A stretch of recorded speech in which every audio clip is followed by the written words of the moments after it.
Quick IAS, compose your dream. Hello दोस्तों, quick IAS YouTube channel पे आपका स्वागत है। बीपीएससी सहायक शिक्षा विकास पदाधिकारी AEDO का जो पेपर होने वाला है उसके लिए ये इंडियन इकोनॉमिक्स के 100 क्वेश्चन है। बहुत महत्वपूर्ण क्वेश्चन, आप वीडियो को पूरा देखिएगा। कहीं कोई डाउट हो तो आप कमेंट करके पूछिएगा, उसका जवाब आपको दिया जाएगा। आप लोग चैनल को जरूर सब्सक्राइब कर लीजिएगा, बेल आइकन को प्रेस कर लीजिएगा, जिससे आपको इस तरह की क्लास लगातार मिलती रहे। और ये याद रखना, ये बहुत महत्वपूर्ण क्वेश्चन है, वीडियो को पूरा देखिएगा। आपकी प्रैक्टिस होती रहेगी तो आपको जो है ये याद हो जाएगा और आपके एग्जाम में क्वेश्चन गलत नहीं होंगे। और याद रखिएगा, इसका जो PDF है वो हमारे टेलीग्राम चैनल पे मिल जाएगा। उसका जो लिंक है मैं इस वीडियो के कमेंट में शेयर कर दिया हूं, आप जाके वहां से ज्वाइन कर लीजिएगा तो आपको PDF भी इसका मिल जाएगा। तो आप प्रैक्टिस करते रहिए, जितना प्रैक्टिस करेंगे उतना ही आपके लिए ये बहुत इंपॉर्टेंट रहेगा। तो इसी तरह की वीडियो मैं लगातार लाता रहूंगा, तो आप लोग चैनल को जरूर सब्सक्राइब कर लीजिएगा। ठीक है, हम लोग शुरू करते हैं सीधे क्वेश्चन आंसर की ओर। अब हम लोग क्वेश्चन को देख लेते हैं कि पंचवर्षीय योजनाओं से क्वेश्चन कैसे पूछे गए हैं या भविष्य में कैसे पूछे जाएंगे। पहला क्वेश्चन है, 12वीं पंचवर्षीय योजना में केंद्र, राज्य और संघ क्षेत्रों मतलब केंद्र सरकार, राज्य सरकार और जो यूटी है हमारे यहाँ द्वारा निम्नलिखित में से किस क्षेत्र पर सबसे अधिक व्यय प्रस्तावित है। तो 12वीं पंचवर्षीय योजना में चाहे वो केंद्र सरकार हो, चाहे राज्य सरकार हो और चाहे केंद्र शासित प्रदेश हो, सबसे ज्यादा फोकस किस पर जो है व्यय पर किया गया था। तो इसका हो जाएगा सामाजिक सेवाओं पर। सामाजिक सेवाओं पर ही सबसे ज्यादा फोकस किया गया था कि आम जनता को सबसे अधिक कल्याण हो। तो 12वीं पंचवर्षीय योजना में सबसे अधिक फोकस किस पे किया गया? सामाजिक सेवाओं पर। इसका आंसर क्या हो जाएगा आपका? यहाँ पर डी हो जाएगा। ठीक है।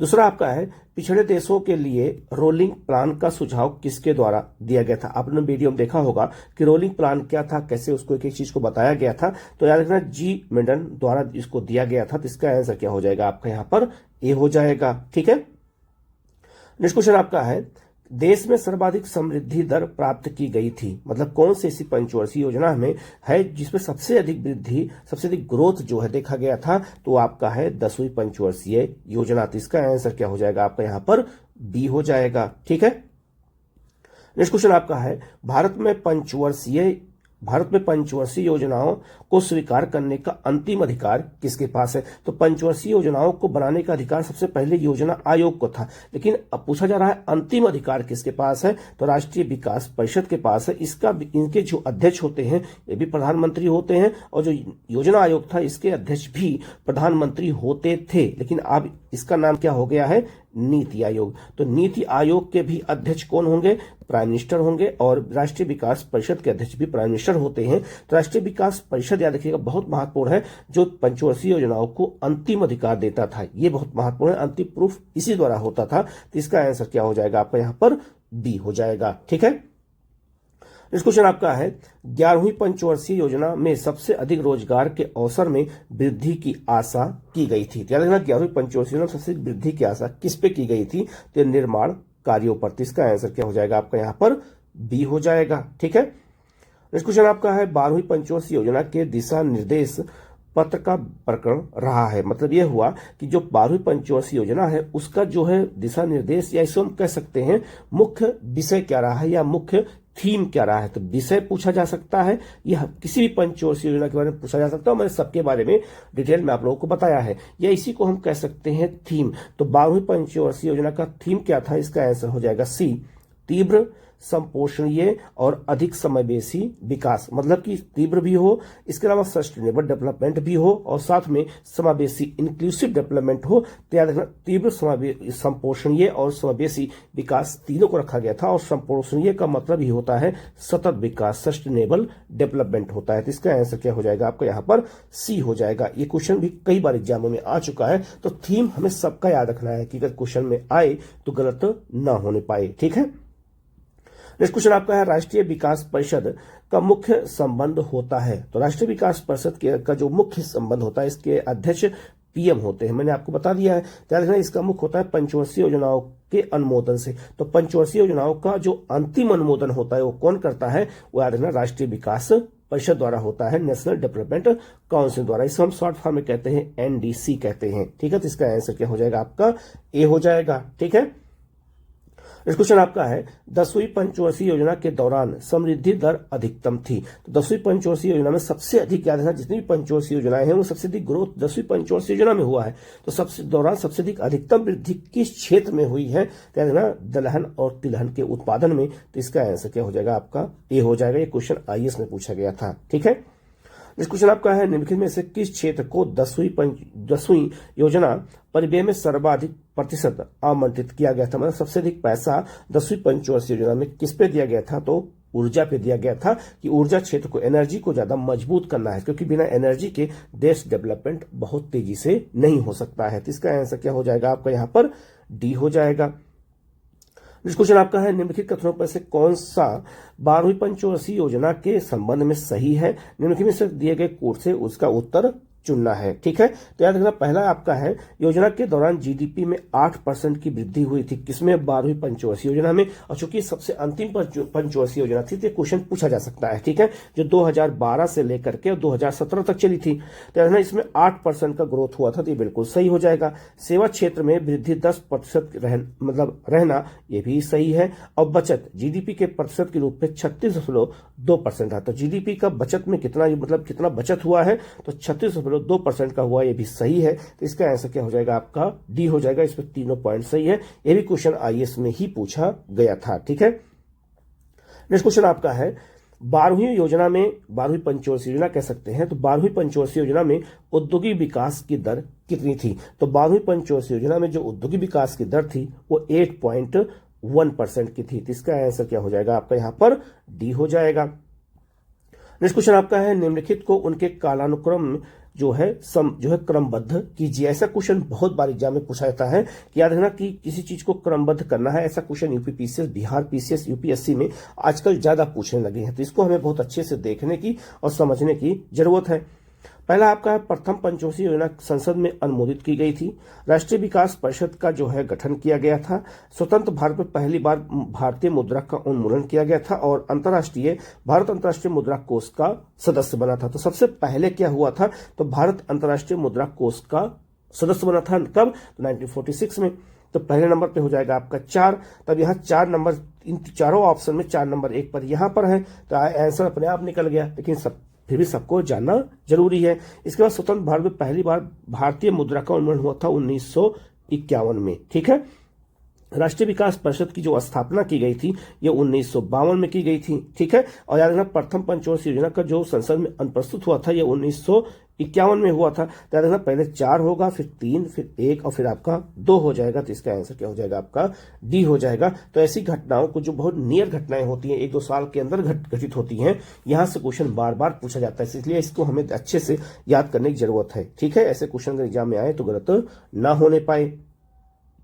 नेक्स्ट क्वेश्चन आपका है भारत की क्रमिक पंचवर्षीय योजनाओं में आर्थिक आयोजन का सामान्य लक्ष्य निम्नलिखित में से माना जाता है कौन सा? तो याद रखना भारत में जो क्रमिक पंचवर्षीय योजनाएं होती हैं उनका आर्थिक जो आयोजन होता है, आर्थिक जो नियोजन होता है, जो उसमें इकोनॉमिक जो आपका एक तरह से डेवलपमेंट होता है, उससे पूछा रहा है कि सामान्य लक्ष्य निर्धारित किया गया है। ठीक है, तो याद होता है तीव्र आर्थिक समृद्धि को सुनिश्चित करना। तो पंचवर्षीय योजनाओं का एक सबसे महत्वपूर्ण उद्देश्य होता है आर्थिक नियोजन में तीव्र आर्थिक समृद्धि को सुनिश्चित करना। तो इसका आंसर क्या हो जाएगा? आपका यहाँ पर ए हो जाएगा। नेक्स्ट क्वेश्चन आपका है उद्योगों के विकास और औद्योगिकरण की रणनीति किस योजना में अपनाई गई थी? तो उद्योगों पर फोकस सबसे अधिक किस पंचवर्षीय योजना में किया गया था? आपने सारा वीडियो देख करके समझ लिया होगा द्वितीय पंचवर्षीय योजना में। तो द्वितीय पंचवर्षीय योजना में याद रखिएगा इसमें हमें औद्योगिकरण पर ज्यादा बल दिया गया था। तो इसका आंसर क्या हो जाएगा? आपका बी हो जाएगा। नेक्स्ट क्वेश्चन आपका है 10वीं पंचवर्षीय योजना में विनियोग दर क्या थी? ठीक है, तो विनियोग दर याद रखिएगा ये क्या था? तो बचत दर से अधिक थी। बचत दर से विनियोग दर अधिक थी। तो इसका आंसर क्या हो जाएगा? आपका यहाँ पर बी हो जाएगा। ठीक है, नेक्स्ट क्वेश्चन आपका है राष्ट्रीय विकास परिषद मुख्यतः संबंध थी भारत में मुख्य विकास योजनाओं के अनुमोदन और मूल्यांकन से। तो यहाँ अनुमोदन भी दिया है, याद रखिएगा, लोग यहाँ कंफ्यूज हो जाएंगे। अनुमोदन के अलावा मूल्यांकन भी करती थी। तो इसका आंसर क्या हो जाएगा? आपका यहाँ पर सी हो जाएगा। ठीक है, नेक्स्ट क्वेश्चन आपका है 12वीं पंचवर्षीय योजना में अधिकतम राशि आवंटित की गई थी किस क्षेत्र में? तो 12वीं पंचवर्षीय योजना में सबसे अधिक पैसा किस पर किया गया था? ऊर्जा के क्षेत्र में। तो ऊर्जा के क्षेत्र में फोकस 10 सालों में ज्यादा हुआ है। तो इसका आंसर क्या हो जाएगा? आपका यहाँ पर ए हो जाएगा। ठीक है, नेक्स्ट आपका है अप्रैल 1992 मार्च 1997 के दौरान भारत में कौन सी पंचवर्षीय योजना चालू की गई थी। तो कब से कब कौन सी पंचवर्षीय योजना चालू की जाती है, ये भी क्वेश्चन पूछा जाता है। तो याद रखना 8वीं पंचवर्षीय योजना, और 8वीं पंचवर्षीय योजना का जो थीम था, विषय था, वो मानव विकास था। पहली बार मानव विकास या मानव संसाधन पर फोकस किया गया और यह माना गया कि मानव भी एक संसाधन है। अब जब तक मानव का हम की रक्षा नहीं करेंगे तब तक संसाधन नहीं बन सकता। इसीलिए मानव के विकास के लिए शिक्षा पर, स्वास्थ्य पर और कौशल विकास पर फोकस किया गया था। तो 8वीं पंचवर्षीय योजना में ऐसा किया गया था। तो इसका आंसर क्या हो जाएगा आपका यहाँ पर, सी हो जाएगा। ठीक है, नेक्स्ट क्वेश्चन आपका है किस पंचवर्षीय योजना में आर्थिक विकास की दर सर्वाधिक थी। तो सबसे अधिक आर्थिक विकास की दर 10वीं पंचवर्षीय योजना में, इसका आंसर सी हो जाएगा। नेक्स्ट क्वेश्चन आपका है 11वीं पंचवर्षीय योजना की विषय वस्तु थीम क्या थी। तो 12वीं पंचवर्षीय योजना की, 11वीं पंचवर्षीय सबकी मैंने बताया था। 11वीं पंचवर्षीय योजना की जो विषय है, मुख्य थीम था, वो क्या था, अनिवार्य प्रारंभिक शिक्षा। प्रारंभिक शिक्षा को जो है फोकस करना इसका एक थीम था। तो इसका आंसर क्या हो जाएगा आपका यहाँ पर, सी हो जाएगा। नेक्स्ट आपका भारत में अनवरत योजना किस वर्ष शुरू की गई थी। तो अनवरत योजना याद रखना, इसी को रोलिंग प्लान कहते हैं। तो रोलिंग प्लान के बारे में पूरा वीडियो मैंने बताया था उसमें आपको। ठीक है, तो रोलिंग प्लान याद रखना, ये जनता सरकार द्वारा शुरू किया गया था। तो याद रखना, जब जो है चौथी पंचवर्षीय योजना चल रही थी, इसके बाद 5वीं पंचवर्षीय योजना, तो उसको रोक करके, और याद रखना ये रोलिंग प्लान जनता सरकार ने शुरू किया था। तो याद रखना कब कब, तो 1978 से 79, तो 2 वर्ष के लिए चालू किया गया था। इसके बाद फिर जो है क्या कहते हैं, छठी पंचवर्षीय योजना की शुरुआत हो गई थी।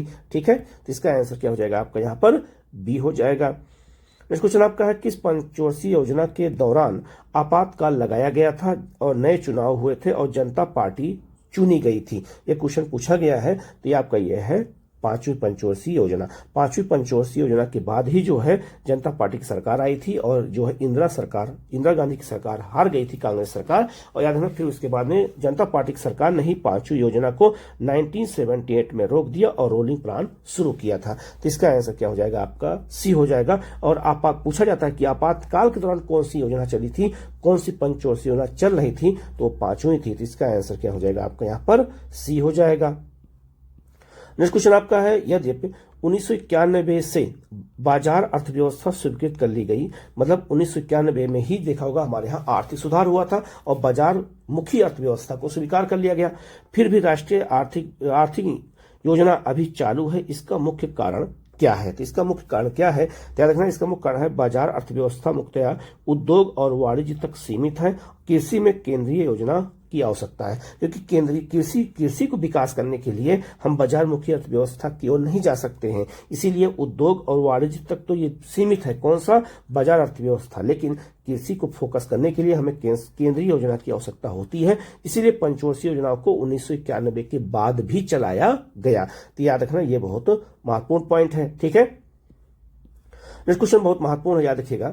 11वीं पंचवर्षीय योजना में निरूपित समावेशी विकास निम्नलिखित में से किस एक को सम्मिलित नहीं करता है। तो समावेशी विकास जो 11वीं पंचवर्षीय योजना का विषय था, वो याद रखना, उसमें क्या शामिल नहीं किया गया था। तो उसमें गरीबी में कमी लाना शामिल किया गया, रोजगार के अवसरों का विस्तार ये भी शामिल किया गया था, लिंग असमानता में कमी लाना ये भी शामिल किया गया था, लेकिन पूंजी बाजार का सशक्तिकरण इसमें शामिल नहीं था समावेशी विकास में। तो इसका आंसर क्या हो जाएगा आपका, सी, क्योंकि यहाँ पूछा रहा कौन सा नहीं है। ठीक है, नेक्स्ट क्वेश्चन आपका है पूर्ववर्ती योजनाओं की तुलना में 8वीं पंचवर्षीय योजना में मुख्य परिवर्तन क्या था। ठीक है, मुख्य परिवर्तन था लोक क्षेत्र के परिव्यय में अभूतपूर्व कमी लाना। मतलब कि अभूत कमी लाना, तो लोक निर्माण के कार्यों में कमी की गई और मानव संसाधन मान करके मानव विकास पर फोकस किया गया। तो इसका आंसर क्या हो जाएगा आपका यहाँ पर, ए हो जाएगा। ठीक है, नेक्स्ट क्वेश्चन आपका है भारतीय योजना के संदर्भ में निम्नलिखित कथनों पर विचार कीजिए और सही कथन की हमें पहचान करने में कौन सा कथन सही है। द्वितीय पंचवर्षीय योजना ने भारी उद्योगों की स्थापना पर बल दिया, बिल्कुल सही है। और तृतीय पंचवर्षीय योजना में औद्योगिकरण की रणनीति के रूप में आयात प्रतिस्थापन की अवधारणा को प्रारंभ किया गया था, ये भी बिल्कुल सही है। तो इसका आंसर क्या हो जाएगा आपका यहाँ पर, सी हो जाएगा। दोनों इसमें सही है। नेक्स्ट क्वेश्चन आपका है, निम्नलिखित में से किस पंचवर्षीय योजना में मानव सारे विकास प्रयासों का सार तत्व माना गया? मतलब मानव को ही सारे विकास योजनाओं का तत्व माना गया 8वीं पंचवर्षीय योजना में। अभी मैंने आपको ऊपर बताया भी था कि 8वीं पंचवर्षीय योजना मानव पर फोकस किया गया और मानव को क्या मान लिया गया? एक संसाधन माना गया। जब तक मानव को संसाधन नहीं मानेंगे तब तक मानव पर जो है निवेश नहीं करेंगे, तब तक अन्य उजान क्षेत्रों में निवेश नहीं हो सकता है। अगर मानव पढ़ा लिखा होगा, मानव सशक्त होगा, समाज का हर व्यक्ति विकास करेगा तो अपने आप पूरा देश विकास करेगा। इसलिए 8वीं पंचवर्षीय योजना में मानव संसाधन पर फोकस किया गया। तो इसका आंसर क्या हो जाएगा आपका? यहाँ पर डी हो जाएगा। नेक्स्ट क्वेश्चन आपका है, भारतीय पंचवर्षीय योजनाओं का मुख्य उद्देश्य क्या था? तो भारतीय जो पंचवर्षीय योजनाएं शुरू की गई थी उनका जो मुख्य उद्देश्य क्या था? याद रखना ये बहुत महत्वपूर्ण है। स्वावलंबन और विदेशी सहायता पर निर्भरता कम करना। तो जो हम पहली बात तो स्वावलंबन मतलब हम आत्मनिर्भर बने और विदेशी सहायता की जो निर्भरता है उसको हम कम करें, और ये लक्ष्य आज भी सरकार काम कर रही है इस पे। तो इसका आंसर क्या हो जाएगा आपका? यहाँ पर बी हो जाएगा। ठीक है। नेक्स्ट क्वेश्चन आपका है, राष्ट्रीय नियोजन में रोलिंग प्लान की अवधारणा लागू की गई थी जनता सरकार के द्वारा। ठीक है। तो इसका आंसर क्या हो जाएगा आपका? सी हो जाएगा। इसके बारे में मैंने बहुत डिटेल में अच्छे से बता रखा है। नेक्स्ट क्वेश्चन आपका है, भारत में योजना का प्रारंभ वास्तव में द्वितीय पंचवर्षीय योजना से हुआ।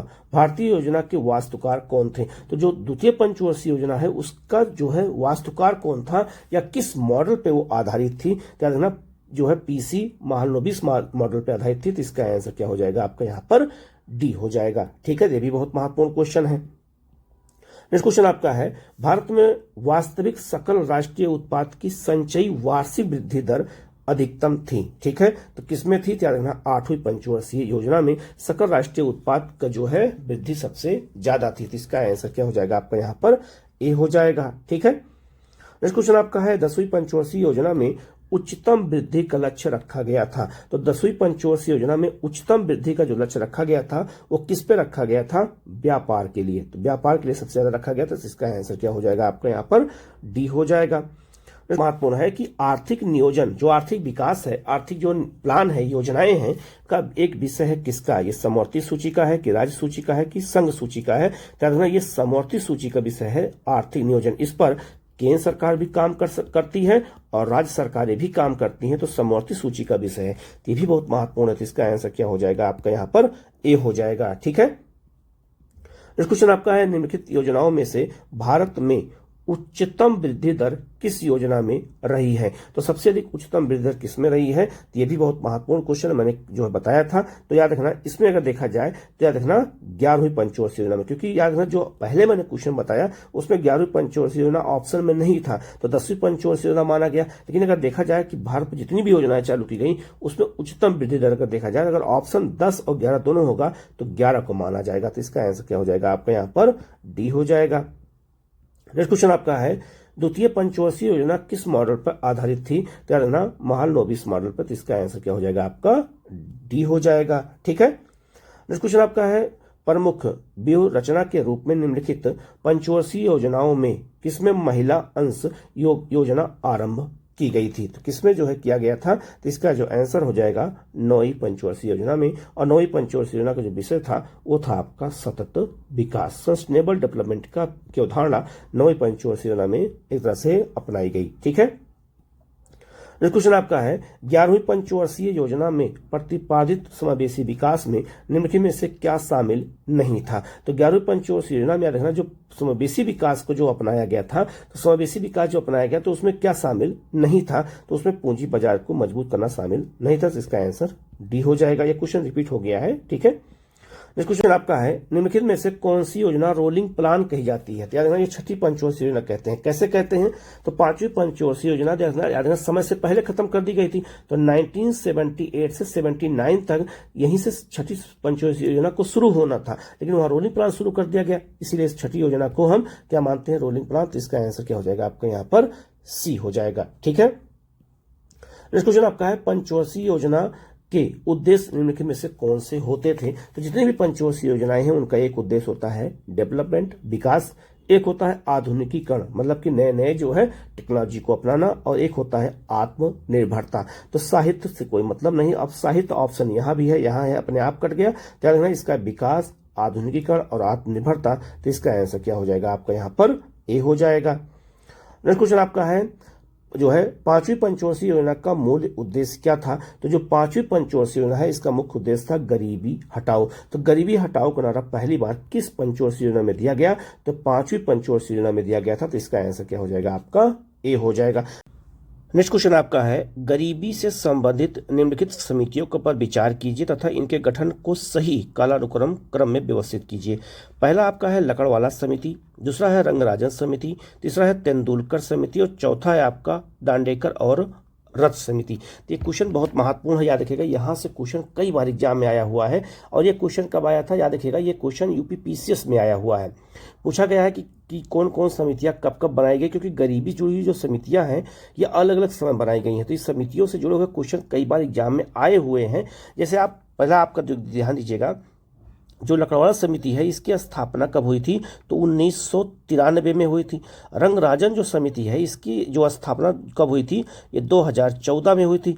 ये जो तेंदुलकर समिति है ये याद रखना ये 2009 में, और दांडेकर और रथ समिति जो है ये कब बनी थी, तो याद रखना ये अब बनी थी 1971 में। अब इनको अगर क्रम से सजाया जाए तो सबसे पहले 4 नंबर हो जाएगा, ठीक है। इसके बाद कौन सा होगा, फिर इसके बाद में 1 नंबर आपका लकड़वाला समिति, फिर इसके बाद में आपका 3 नंबर, ठीक है, तेंदुलकर समिति, सबसे लास्ट में जो बनी है रंगराजन समिति नंबर 2 पे हो जाएगा। तो इसका आंसर क्या हो जाएगा आपका यहाँ पर डी हो जाएगा। तो याद रखिएगा कौन कौन समितियां कब बनी है, क्वेश्चन एग्जाम में पूछा जाता है। तो जरा आप इसको लिस्ट पे देख लीजिएगा कौन समिति कब बनाई गई है। इस क्रम में हमेशा एग्जाम में पूछा जाता है, तो आगे भी पूछा जा सकता था। आप इसको अच्छे से याद रखिएगा, गरीबी जुड़ी समितियों के बारे में क्वेश्चन पूछा जाता है, ठीक है। तब लोग आगे बढ़ते हैं। नेक्स्ट क्वेश्चन आपका है शहरी क्षेत्र में गरीबी रेखा से संबंधित जो है अगर देखा जाए तो निम्नलिखित में से औसतन कम कैलोरी प्रतिदिन प्रति व्यक्ति का मानक भारतीय योजना आयोग द्वारा निर्धारित किया गया था कब। तो याद रखना जो गरीबी रेखा से जुड़ा हुआ जो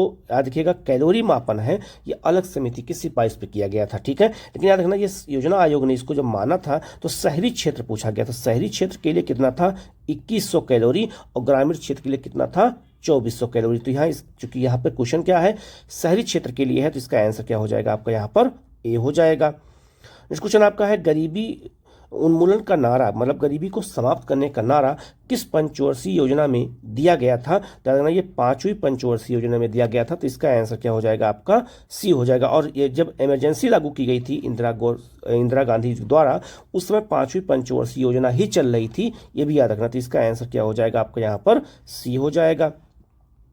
नेक्स्ट क्वेश्चन आपका है भारत में निर्धनता के स्तर का आकलन किया जाता है। तो निर्धनता का जो स्तर होता है उसका आकलन कैसे किया जाता है ये बहुत महत्वपूर्ण है। तो याद रखना परिवार के उपभोग व्यय के आधार पर, क्योंकि परिवार का जो उपभोग व्यय होता है वो कैलोरी बेस होता है, तो उसी आधार पर होता है। तो उपभोग व्यय के आधार पर ही गरीबी का निर्धारण होता है, ये बहुत महत्वपूर्ण है। तो इसका आंसर क्या हो जाएगा आपका यहाँ पर सी हो जाएगा, ठीक है। नेक्स्ट क्वेश्चन आपका है निम्नलिखित में से कौन सा एक युग्म जीवन की भौतिक गुणवत्ता का सर्वाधिक उपयुक्त आकलन करता है। तो जीवन की भौतिक गुणवत्ता का सबसे उपयुक्त जो आकलन कौन करता है, तो याद रखिएगा शिशु मृत्यु दर, साक्षरता और जीवन प्रत्याशा। तो इसका आंसर क्या हो जाएगा आपका यहाँ पर ए हो जाएगा, ठीक है। नेक्स्ट क्वेश्चन आपका है निम्नलिखित में से कौन सा एक असमानता घटाने का उपाय नहीं है। इनमें कौन सा ऐसा है जो असमानता घटाने का उपाय नहीं है, ठीक है। तो न्यूनतम आवश्यकता कार्यक्रम भी था जो असमानता को घटा रहा था, करारोपण भी था, भूमि सुधार भी था। करारोपण मतलब होता है कर में सुधार करना, टैक्स में सुधार करना, और जो है आपका अर्थव्यवस्था का उदारीकरण जो है ये असमानता को दूर करने का उपाय नहीं था। तो इसका आंसर क्या हो जाएगा आपका यहाँ पर बी हो जाएगा, ठीक है। नेक्स्ट क्वेश्चन आपका है भारत में ग्रामीण क्षेत्रों में गरीबी रेखा को निर्धारित करने के लिए निम्न प्रति व्यक्ति कैलोरी को कितना जो है किया गया था योजना आयोग द्वारा। अभी मैंने ऊपर बताया था 2400 कैलोरी। तो ग्रामीण क्षेत्रों के लिए 2400 कैलोरी और शहरी क्षेत्रों के लिए 2100 कैलोरी। याद रखना ये बहुत महत्वपूर्ण। तो इसका आंसर क्या हो जाएगा आपका यहाँ पर बी हो जाएगा। नेक्स्ट क्वेश्चन आपका है भारत में गरीबी को परिभाषित किया गया है कैलोरी प्राप्ति के आधार पर। तो इसका आंसर क्या हो जाएगा आपका यहाँ पर सी हो जाएगा, ठीक है। भी मैंने आपको बता दिया शहरी क्षेत्रों के लिए 2100 और ग्रामीण क्षेत्रों के लिए 2400।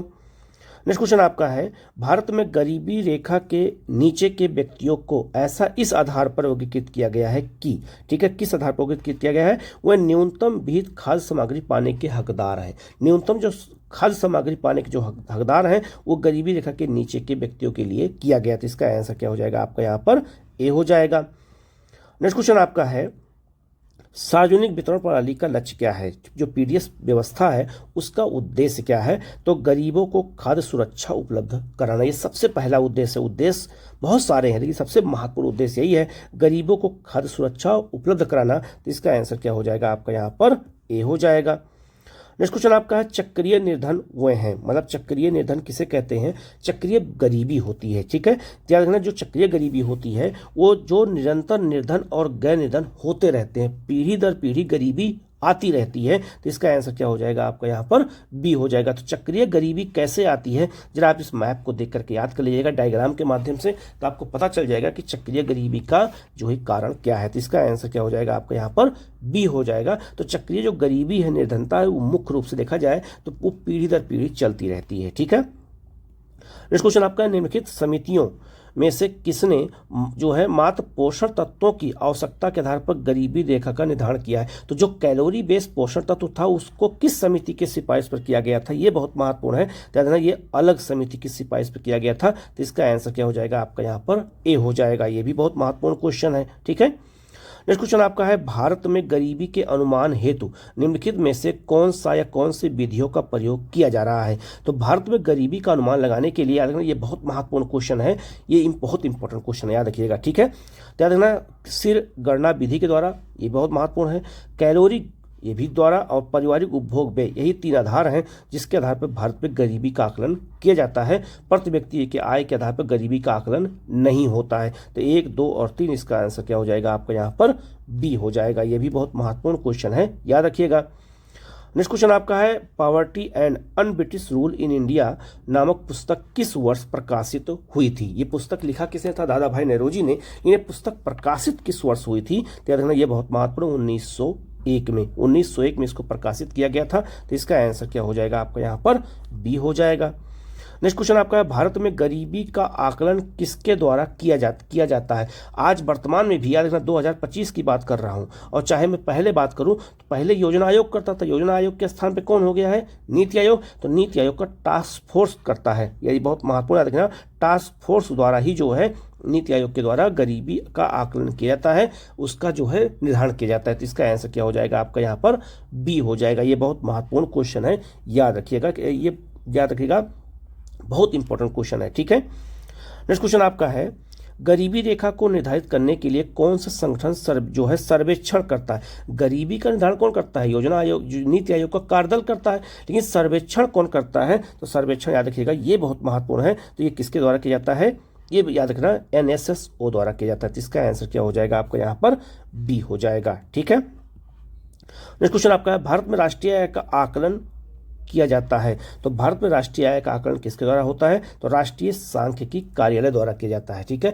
पहले जो है याद रखिएगा, इसकी स्थापना कब की गई, तो 2019 में की गई थी। पहले जो है क्या कहते हैं SCO करता था, लेकिन उसके स्थान पर अब कौन करता है, NSO करता है। तो इसकी राष्ट्रीय सांख्यिकी कार्यालय द्वारा ही अब भारत में राष्ट्रीय आय का आकलन किया जाता है। तो इसका आंसर क्या हो जाएगा आपका यहाँ पर बी हो जाएगा, या आप इसको अच्छे से याद रखिएगा।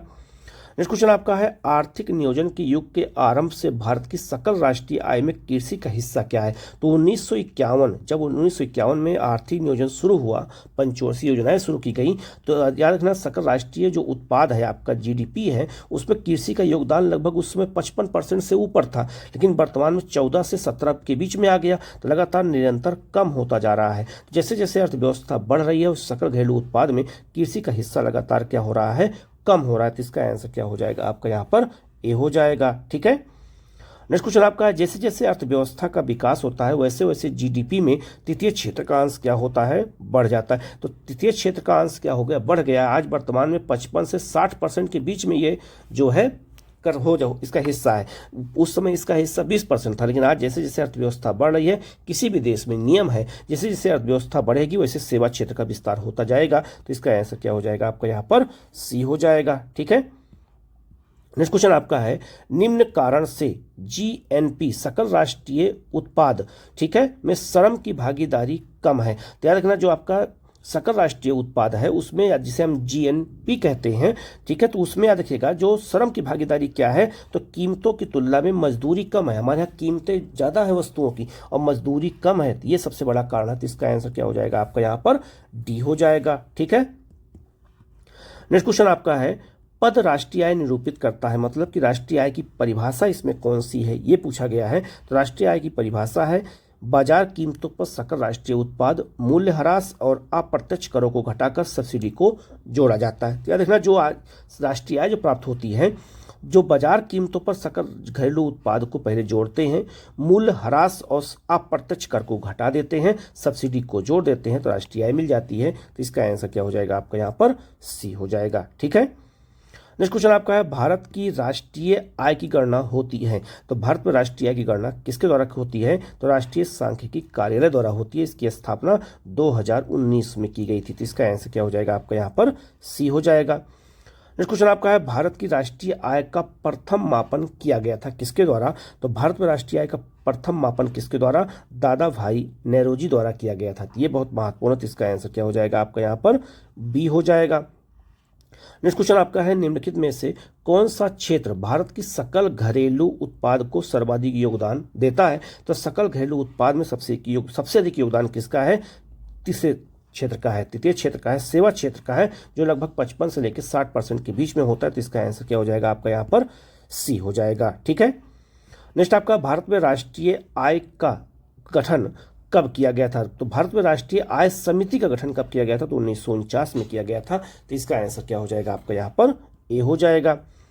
नेक्स्ट आपका है, मौद्रिक आय से क्या तात्पर्य है। मौद्रिक आय से जो है क्या तात्पर्य है, तो चालू कीमतों पर राष्ट्रीय आय। जो चालू कीमतों पर राष्ट्रीय आय निकालते हैं, इसको हम मौद्रिक आय भी कहते हैं। बहुत महत्वपूर्ण क्वेश्चन है। तो इसका आंसर क्या हो जाएगा आपका यहाँ पर, ए हो जाएगा। ठीक है, नेक्स्ट क्वेश्चन आपका है, सर्वप्रथम जीडीपी की अवधारणा किसने रखी थी। तो सर्वप्रथम जीडीपी की अवधारणा किसके द्वारा रखी गई है, तो साइमन कुजनेट्स के द्वारा रखी गई है। इसका आंसर क्या हो जाएगा आपका यहाँ पर, बी हो जाएगा। ठीक है, नेक्स्ट क्वेश्चन आपका है, किसी देश के आर्थिक विकास का सही सूचक कौन सी आय होती है। तो किसी भी देश के आर्थिक विकास का सही सूचक जो आय होती है वो कौन सी होती है, याद रखना, कौन सी, स्थिर कीमत पर राष्ट्रीय आय। जो स्थिर कीमत पर राष्ट्रीय आय निकाली जाती है, राष्ट्रीय आय दो तरीके से निकाली जाती है, एक आपकी चालू कीमत पर, एक आपका स्थिर कीमत पर। तो जब स्थिर कीमत पर राष्ट्रीय आय निकाली जाती है, तो इसका सही मापन यह होता है कि आर्थिक विकास हो रहा है या नहीं हो रहा है। ठीक है, नेक्स्ट क्वेश्चन आपका है, बंद अर्थव्यवस्था, क्लोज इकोनॉमी से क्या समझते हैं।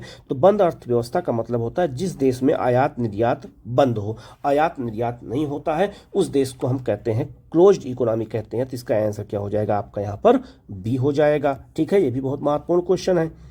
नेक्स्ट क्वेश्चन आपका है, निम्नलिखित में से कौन सा लक्षण भारतीय अर्थव्यवस्था का नहीं है। नहीं और हाँ पे हमेशा हमें गौर करना है। तो निम्नलिखित में से कौन सा लक्षण भारतीय अर्थव्यवस्था का नहीं है, ये क्वेश्चन पूछा गया है। तो प्राकृतिक संसाधनों की कमी, हमारे देश में प्राकृतिक संसाधनों की कमी नहीं है, अधिकता है। तो ये आपका हो जाएगा, क्योंकि यह नहीं पूछा गया है। श्रम की न्यून कार्य क्षमता हमारे देश में है, प्रति व्यक्ति कम आय भी हमारे देश में है, पूंजी निर्माण की दर भी हमारे देश में कम है, लेकिन प्राकृतिक संसाधनों की कमी हमारे देश में नहीं है, अधिक है। तो इसका आंसर क्या हो जाएगा आपका यहाँ पर, डी हो जाएगा। नेक्स्ट क्वेश्चन आपका है, मिश्रित अर्थव्यवस्था क्या है। तो मिश्रित अर्थव्यवस्था वो होती है जहाँ पर सार्वजनिक क्षेत्र और निजी क्षेत्र दोनों हो। तो हमारे देश की जो अर्थव्यवस्था कैसी है, मिश्रित है। तो इसका आंसर क्या हो जाएगा आपका यहाँ पर, ए हो जाएगा।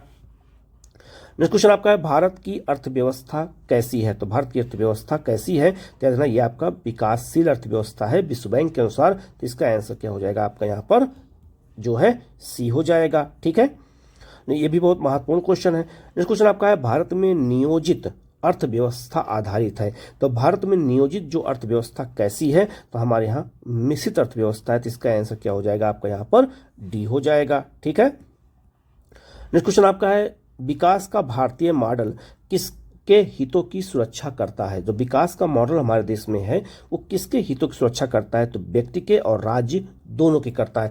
देश की भी करता है और व्यक्ति की भी करता है। तो इसका आंसर क्या हो जाएगा आपका यहाँ पर, सी हो जाएगा। जो हमारे यहाँ नीतियाँ बनती हैं वो व्यक्ति को भी ध्यान में रखकर और संसाधनों देश के ध्यान में रखकर बनाई जाती हैं विकास मॉडल को। तो इसका आंसर क्या हो जाएगा आपका यहाँ पर, सी हो जाएगा। नेक्स्ट क्वेश्चन आपका है, किस प्रकार की अर्थव्यवस्था में प्रतिस्पर्धा सबसे अधिक देखने को मिलती है? तो प्रतिस्पर्धा याद रखना कहाँ देखने को मिलती है? पूंजीवादी अर्थव्यवस्था में। पूंजीवादी अर्थव्यवस्था में निजी कंपनियां दाम तय करती हैं, वितरण तय करती हैं, बाजार का मूल्य तय करती हैं, इसलिए वहां प्रतिस्पर्धा सबसे ज्यादा होता है, कंपटीशन सबसे ज्यादा होता है। तो इसका आंसर क्या हो जाएगा आपका यहाँ पर? बी हो जाएगा। ठीक है। नेक्स्ट क्वेश्चन आपका है, किस प्रकार की अर्थव्यवस्था में देश के संसाधन पर सरकार का अधिकार होता है? तो याद रखना किस देश की, मतलब किस तरह की अर्थव्यवस्था में? तो अर्थव्यवस्था पूंजीवादी भी होती है, समाजवादी होती है, मिश्रित अर्थव्यवस्था होती है। तो याद रखना समाजवादी अर्थव्यवस्था को में याद रखिएगा, सारा जो है पूरे संसाधन पर अधिकार किसका होता है? सरकार का होता है। तो इसका आंसर क्या हो जाएगा आपका? बी हो जाएगा। पूंजीवादी अर्थव्यवस्था में संसाधन पर अधिकार किसका होता है? निजी कंपनियों का होता है, निजी व्यक्तियों का होता है। और मिश्रित में क्या होता है? दोनों का होता है। तो यहाँ इसका आंसर क्या हो जाएगा आपका? यहाँ पर बी हो जाएगा। यह भी बहुत महत्वपूर्ण क्वेश्चन है, याद रखिएगा। नेक्स्ट क्वेश्चन आपका है, पूंजीवादी अर्थव्यवस्था किस देश में पाई जाती है? तो पूंजीवादी अर्थव्यवस्था याद रखना, इसमें अगर चारों ऑप्शन देखा जाए तो इसमें अमेरिका में पाई जाती है। तो इसका आंसर क्या हो जाएगा आपका? यहाँ पर सी हो जाएगा। ठीक है। नेक्स्ट क्वेश्चन आपका है, किस देश की अर्थव्यवस्था मिश्रित अर्थव्यवस्था पर आधारित है? तो भारत की जो अर्थव्यवस्था कैसी है? मिश्रित अर्थव्यवस्था है। तो इसका आंसर क्या हो जाएगा आपका? यहाँ पर ए हो जाएगा। नेक्स्ट क्वेश्चन आपका है, बाजार की किस प्रणाली में उपभोक्ता को सार्वभौमिकता प्राप्त होती है? मतलब बाजार में अगर देखा जाए तो उपभोक्ता को सबसे अधिक सार्वभौमिकता, मतलब उपभोक्ता को सबसे अधिक अधिकार किसमें मिलता है? पूंजीवादी अर्थव्यवस्था मिलता है। क्यों? क्योंकि पूंजीवादी अर्थव्यवस्था में उपभोक्ताओं को यह रहता है कि अपने सामान को चुनने का अधिकार होता है। ठीक है। तो इसका आंसर क्या हो जाएगा आपका? यहाँ पर ए हो जाएगा। नेक्स्ट क्वेश्चन आपका है, किस प्रकार की अर्थव्यवस्था को बाजार प्रणाली या स्वतंत्र व्यापार प्रणाली की संज्ञा दी जाती है? तो स्वतंत्र व्यापार प्रणाली कहें चाहे बाजार प्रणाली कहें, ये पूंजीवादी व्यवस्था। तो बाजार प्रणाली कहें, मार्केट सिस्टम अगर किसी अर्थव्यवस्था को कहा जाता है तो पूंजीवादी अर्थव्यवस्था कहते हैं। तो इसका आंसर क्या हो जाएगा आपका? यहाँ पर ए हो जाएगा। ठीक है। नेक्स्ट क्वेश्चन आपका है, उदारवादी अर्थव्यवस्था किस अर्थव्यवस्था की संज्ञा है? तो उदारवादी अर्थव्यवस्था किसको कहते हैं? मिश्रित अर्थव्यवस्था। तो मिश्रित अर्थव्यवस्था का एक नाम क्या है? उदारवादी अर्थव्यवस्था भी है। ये भी क्वेश्चन आपसे पूछा जा सकता है। तो इसका आंसर क्या हो जाएगा आपका? यहाँ पर सी हो जाएगा। ठीक है। नेक्स्ट क्वेश्चन आपका है, कौन सी आर्थिक विकास प्रणाली स्वयं संचालित होती है? तो स्वयं संचालित कौन सी होती है? पूंजीवादी अर्थव्यवस्था स्वयं चलती है। ठीक है, बाजार पर डिपेंड होती है। ठीक है। तो इसका आंसर क्या हो जाएगा आपका? यहाँ पर ए हो जाएगा। नेक्स्ट क्वेश्चन आपका है, मिश्रित अर्थव्यवस्था दोहरी अर्थव्यवस्था या कथन किसका है? तो मिश्रित अर्थव्यवस्था को दोहरी अर्थव्यवस्था होता भी है क्योंकि इसमें निजी क्षेत्र और सार्वजनिक दोनों शामिल होता है। तो ये किसने कहा है? ये कथन किसका है? तो प्रोफेसर जो है हैंसन का है। तो इसका आंसर क्या हो जाएगा आपका?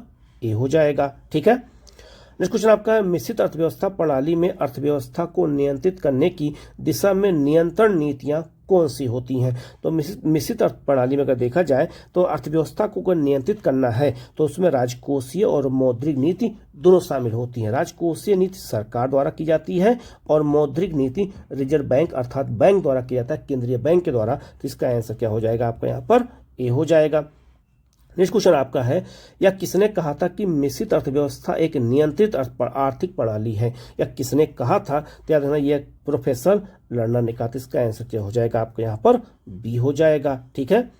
नेक्स्ट क्वेश्चन आपका है, केंद्रीकृत नियोजन प्रणाली। याद रखना समाजवादी जो अर्थव्यवस्था होती है उसे केंद्रीकृत नियोजन प्रणाली भी कहा जाता है। ठीक है।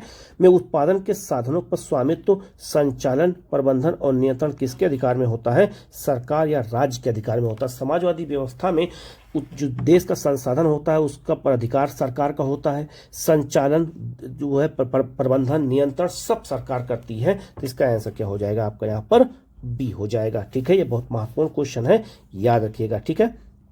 नेक्स्ट क्वेश्चन आपका है, आर्थिक विकास की किस प्रणाली का स्वरूप लोकतांत्रिक होता है? तो लोकतांत्रिक किसका होता है? तो ये बहुत महत्वपूर्ण है, याद रखिएगा। क्वेश्चन है पूंजीवादी व्यवस्था या बाजार प्रणाली का जो पूरी तरह से लोकतांत्रिक होता है। तो इसका आंसर क्या हो जाएगा आपका? यहाँ पर ए हो जाएगा। नेक्स्ट क्वेश्चन आपका है, किस आर्थिक प्रणाली को बाजार प्रधान नियोजित मिश्रित व्यवस्था की संज्ञा दी जाती है? तो मिश्रित अर्थव्यवस्था कहते हैं। तो इसका आंसर क्या हो जाएगा आपका? सी हो जाएगा। नेक्स्ट क्वेश्चन आपका है, भारत में सेवा क्षेत्र में सम्मिलित है। सेवा क्षेत्र में किसको किसको शामिल किया जाता है? तो आपको पता होगा कि तृतीय क्षेत्र को ही सेवा क्षेत्र कहते हैं। तो खनन और जो आपका उत्खनन ये आपका प्राथमिक क्षेत्र में आता है, गलत हो जाएगा। परिवहन संचार ये आपका सेवा क्षेत्र में, होटल सेवा क्षेत्र में, वानिकी और मत्स्य जो आपका प्राथमिक क्षेत्र में, गलत हो जाएगा। तो 2 और 3, तो इसका आंसर क्या हो जाएगा आपका बी हो जाएगा। तो परिवहन संचार और होटल आपका ये सेवा क्षेत्र में आता है, सेवा देता है, सर्विस देता है, तो इसका आंसर क्या हो जाएगा आपका यहाँ पर बी हो जाएगा। नेक्स्ट क्वेश्चन आपका है भारत में तृतीय क्षेत्र, मतलब तृतीय क्षेत्र आपका जो है में सम्मिलित कौन सा है? सेवा क्षेत्र में, इसे हम सेवा क्षेत्र भी कहते हैं। तो व्यापार परिवहन सेवा क्षेत्र में आता है। वित्त और वास्तविक जो संपदा ये भी सेवा क्षेत्र में। वानिकी और मतलब ये आपका कृषि क्षेत्र में आता है, प्राथमिक क्षेत्र में, तो ये नहीं होगा, तो इसका आंसर 1 और 2 हो जाएगा। ठीक है। नेक्स्ट क्वेश्चन आपका है निम्नलिखित में से कौन सा भारत की अर्थव्यवस्था में प्राथमिक क्षेत्र के अंतर्गत नहीं आता है? प्राथमिक क्षेत्र में याद रखना पशुपालन वानिकी आता है, विद्युत निर्माण नहीं आता है, और शिक्षा और स्वास्थ्य किसमें आता है? तो आप सेवा क्षेत्र में। तो याद रखना इसका आंसर 2 और 3 हो जाएगा, तो इसका आंसर क्या हो जाएगा आपका सी हो जाएगा। तो प्राथमिक क्षेत्र में कृषि पशुपालन वानिकी आता है, खनन आता है, ना कि शिक्षा स्वास्थ्य आता है। तो इसका आंसर आपका क्या हो जाएगा 2 और 3, जो इसमें नहीं आता है।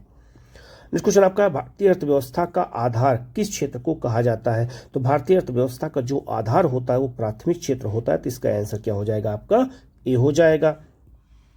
नेक्स्ट क्वेश्चन आपका है भारतीय अर्थव्यवस्था के द्वितीय क्षेत्र में किसे शामिल किया जाता है? तो भारतीय अर्थव्यवस्था के द्वितीय क्षेत्र में हम किसको शामिल करते हैं, ये बहुत महत्वपूर्ण है। तो याद रखना हम इसमें जो है द्वितीय क्षेत्र में विनिर्माण को शामिल करते हैं। जो है मछली पालन ये प्राथमिक क्षेत्र में आता है, खनन प्राथमिक क्षेत्र में, बैंकिंग बीमा आपका ये द्वितीय क्षेत्र में आता है, तो केवल एक सही होगा। तो विनिर्माण द्वितीय क्षेत्र में आता है, तो इसका आंसर क्या हो जाएगा आपका ए हो जाएगा।